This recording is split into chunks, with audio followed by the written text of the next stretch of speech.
ओम नमो भगवते वासुदेवाय।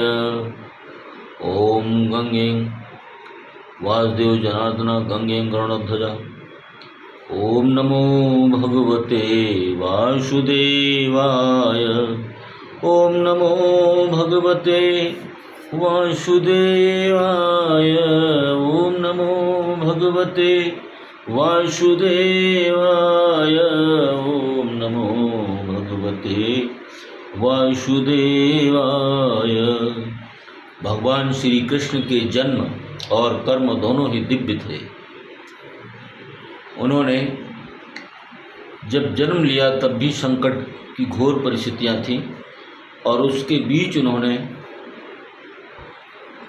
आसुरी शक्तियों को परास्त किया और अपने अवतारी स्वरूप का सबको बोध कराया। और जब आसुरी सत्ताएं कंस, जरासंध और कौरव आज सब मारे गए, उनका प्रभाव जगत में फैल गया और उनको भगवान के रूप में उनकी पूजा होने लगी। गीता जैसा उन्होंने दिव्य ग्रंथ दिया जो आज मानवता को बहुत बड़ा संदेश देता है जीने का। इसलिए श्री कृष्ण भगवान के चरणों में हम प्रणाम करते हैं। ये जन्माष्टमी का व्रत ये सैकड़ों एकादशी के बराबर है। इसलिए भगवान श्री कृष्ण को आज प्रणाम करें और उनको याद करें।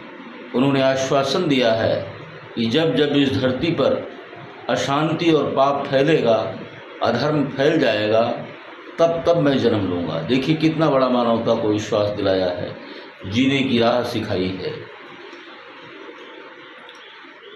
परित्राणाय साधूनां विनाशाय च दुष्कृतां धर्म संस्थापनार्थाय संभवामि युगे युगे। मैं इस धर्म की स्थापना के लिए इस धरती पर बार बार अवतार धारण करूँगा।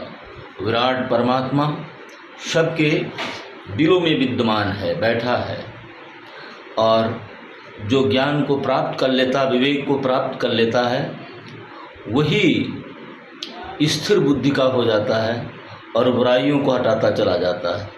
आत्मा जब शुद्ध हो जाती है तो परमात्मा के बहुत निकट होती, तब परमात्मा का बोध हो जाता है उसको, और परमात्मा अनंत में जो व्याप्त है, शरीर का भाव मिट जाता है। शरीर तो एक चादर है जो ऊपर से ओढ़े हुए है। तो ये कब होगा? जब हमें विवेक प्राप्त होगा। विवेक कब प्राप्त होगा? हमें शतोगुणी वृत्तियों के द्वारा। तमोगुणी प्रवृत्तियाँ हटेंगी, रजोगुणी भी धीरे धीरे हटेंगी और फिर शतोगुणी प्रवृत्तियाँ आएंगी। तब हमारे अंदर आत्मभाव का जागरण हो जाएगा। जब आत्मभाव में देखेंगे तो ये पृथ्वी, आकाश और ग्रह, नक्षत्र, तारे, सूर्य कुछ भी नहीं है। ये अनंत में वो परमात्मा फैला हुआ है, सबको चला रहा है, हमारे शरीर को भी चला रहा है, सूरज चंद्रमा को भी चला रहा है। ऐसे अनंत ब्रह्मांड है, सब में वो व्याप्त है। तो विराट जो परमात्मा है वो घट घट व्यापी है। उसका बोध करने के लिए हमें अरोरणीयान महतो महियान आत्मस्य जंतो निहतो गुफायाम।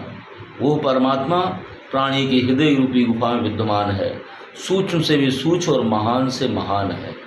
इस चीज़ को हमें समझना पड़ेगा और तब हमें आत्मबोध होगा। ध्यान साधना के द्वारा धीरे धीरे ध्यान गहराई में उतरेगा और चित्त शुद्ध होगा, आत्मशुद्धि होगी और फिर आनंद की प्राप्ति होगी। ओम नमः शिवाय। श्री कृष्ण गोविंद हरे मुरारे, हे नाथ नारायण वासुदेवा।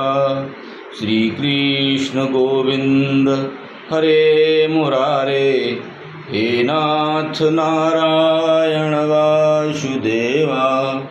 हे नाथ नारायण वासुदेवा, हे नाथ नारायण वासुदेवा। श्री कृष्ण गोविंद हरे मुरारे, हे नाथ नारायण वासुदेवा। छोटी छोटी गैया छोटे छोटे ग्वाल, छोटो सुमेरो मदन गोपाल। छोटी छोटी गैया छोटे छोटे ग्वाल, छोटो सुमेरो मदन गोपाल। बोली श्री कृष्ण भगवान की जय हो।